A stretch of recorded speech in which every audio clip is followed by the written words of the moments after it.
Seja muito bem-vindo, muito bem-vinda à Agricoline. No nosso vídeo de hoje, nós viemos para o campo para responder uma dúvida muito interessante. A pergunta do nosso internauta foi a seguinte: como fazer a irrigação e definir o espaçamento do maracujá para clima quente? Para responder essa pergunta, nós viemos aqui no distrito de São Jorge do Tiradentes, no norte do Espírito Santo, em uma região com clima quente, uma região com temperaturas muito elevadas, para te mostrar na prática como que você deve fazer. Vamos lá!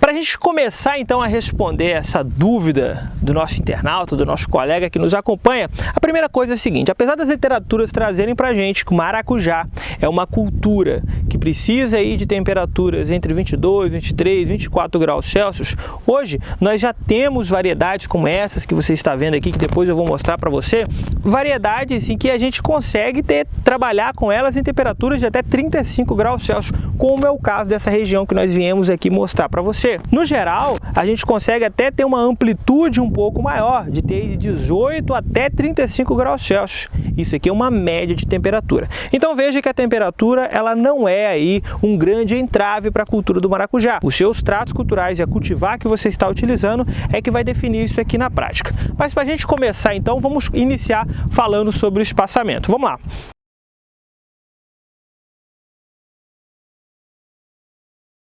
Entrando então aqui na linha de plantio, eu vou te ajudar a definir melhor esse espaçamento para o maracujá. No geral, a gente tem aí espaçamento médio aqui no Brasil é de 3 por 3, ou seja, 3 metros entre plantas e 3 metros entre linhas. E aí daria aproximadamente 1.111 plantas por hectare. É lógico que isso aqui seria uma média. Mas a gente consegue estar fazendo, de acordo com a sua necessidade, uma modificação nesse espaçamento. No espaçamento entre plantas, a primeira coisa é você definir aí a cultivar que você vai estar utilizando. Ela pode variar de 2 metros até 3 metros entre plantas. Agora, o que eu preciso observar? Que dependendo do formato de condução que você fizer, se você adensar demais entre plantas, você adensar demais, pode ocasionar ali uma sobreposição muito grande de folhas, dependendo de como que está sendo a sua condução. E o que vai acontecer? Isso que você está vendo aqui agora. Essa sobreposição faz com que muitas folhas não recebam a incidência de luz solar que precisam. E isso daqui sim é um problema. Então a sua condução, se você for adensar um pouco, é muito importante que você consiga fazer com que toda essa cortina vegetal ela receba a incidência solar que precisa. Então eu posso ir de 2 até 3 metros entre plantas. Beleza? Então o primeiro ponto é definir isso. E depois eu defino o espaçamento entre linhas. Essa definição do espaçamento entre linhas, você vai ver que ela pode ir de 2,5 metros até 4 metros. Pode variar de 2,5 metros até 4 metros entre linhas. Mas, professor, isso é uma diferença muito grande. Como que eu defino isso? É o seu manejo que vai definir. Se o seu manejo aqui dentro do seu pomar, se for fazer pulverização costal, por exemplo, ou seja, se toda a sua pulverização ela é manual, você não utiliza trator aqui dentro do seu pomar, então você pode utilizar aqui um espaçamento menor entre linhas. 2,5 metros, 3 metros.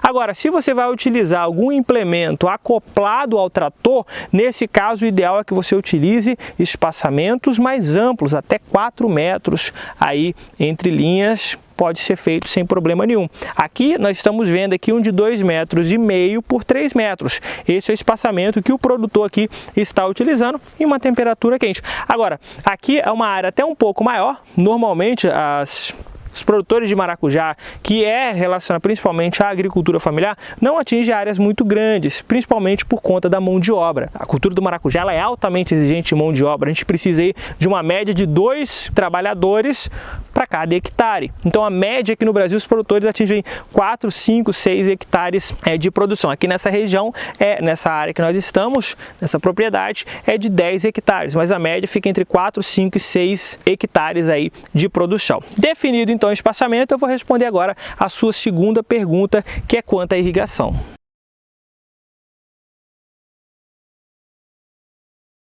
Quando falamos em irrigação, antes de falarmos sobre quantidade de água que você tem que colocar, nós precisamos entender um pouco mais do ciclo da cultura do maracujá. Muita gente pergunta assim, professor, é possível estar trabalhando com a cultura do maracujá no sequeiro?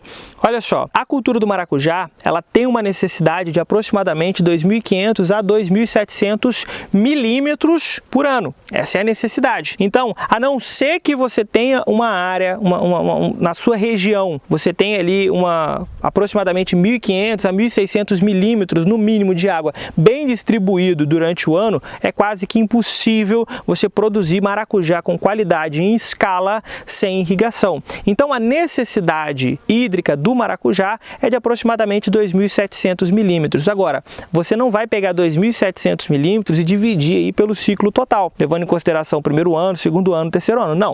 O que você vai fazer? Você vai definir primeiro as fases de necessidades hídricas do maracujá. Eu vou definir aqui 3 fases e vai ficar fácil de você entender. A primeira fase é a fase dos primeiros 90 dias após o transplantio, ok? Essa é a fase número 1. A segunda fase é de 90 dias até 300 dias após o transplantio. Essa é a fase 2, que vai ser a fase lá de floração e produção. Essa é a fase de maior demanda hídrica. Daqui a pouquinho eu vou trazer para você aqui essas informações de quanto de água por dia que você precisa. E depois nós temos a terceira fase, que é a fase final, que é de 300 a 360 dias após o transplantio. Nesse caso, a quantidade de água ela começa a diminuir. Começando então pela fase 1, aquela fase inicial, a necessidade nesses primeiros 90 dias é de aproximadamente 110 milímetros. Essa é a necessidade aí que você precisa de água nos primeiros 90 dias. Isso vai dar uma faixa de aproximadamente 3 litros de água por dia.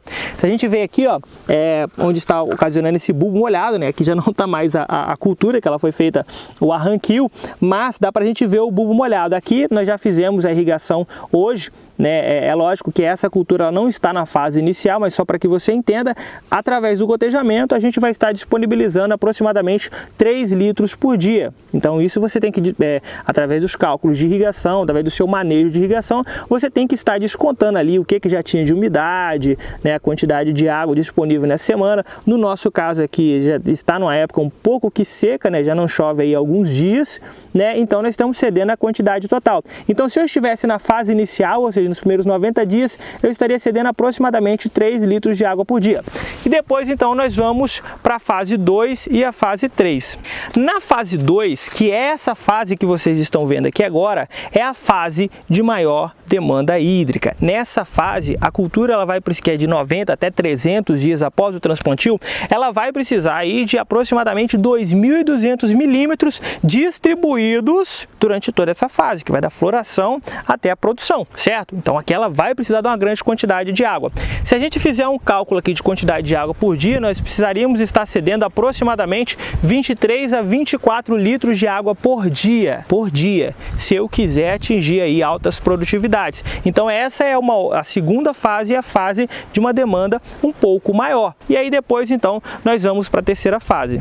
A terceira fase, ela já começa a diminuir a sua necessidade, que é a fase de número 3. Essa fase ela vai precisar de 350 a 400 milímetros, dependendo da região e da cultivar, é lógico. Então aí nós teríamos uma média de 14 a 15 litros por dia. Então veja que eu comecei precisando lá na fase inicial de apenas 3 litros, lá na fase de produção ela está precisando de mais de 20 litros por planta, e quando eu vou para a última fase ela começa a diminuir, precisando aí de um pouco mais de 10 litros por planta. Então veja que se você quiser fazer um manejo correto de irrigação para o maracujá, é muito importante que você leve em consideração todas as fases. Caso contrário, você não vai conseguir atingir aí a produtividade. E olha, quando nós falamos em cultivo irrigado de maracujá, nós conseguimos atingir produtividades muito altas.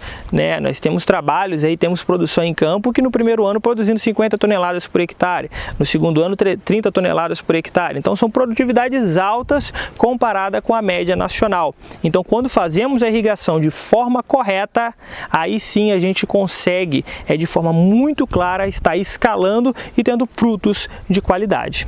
Bom, se a dúvida era sobre espaçamento e necessidade hídrica, eu acho que eu consegui te responder. É muito importante que todo produtor de maracujá, ele verifique essas condições antes de estar fazendo o investimento, antes de estar fazendo a implantação.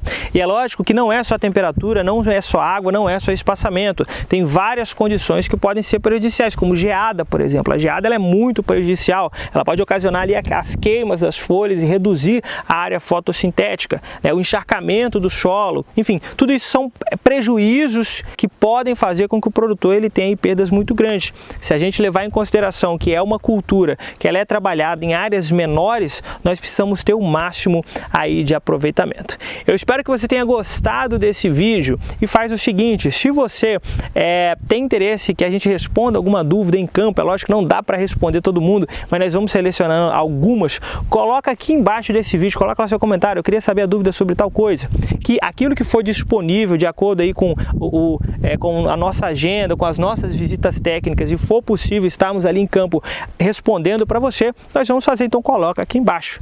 E vale lembrar também que se você tem interesse em se especializar junto com a Agricoline hoje é uma plataforma que ela tem diversos cursos, desde a área de produção vegetal até a área de produção animal. Basta acessar o nosso site www.agricoline.com.br. No mais, muito obrigado e até a próxima.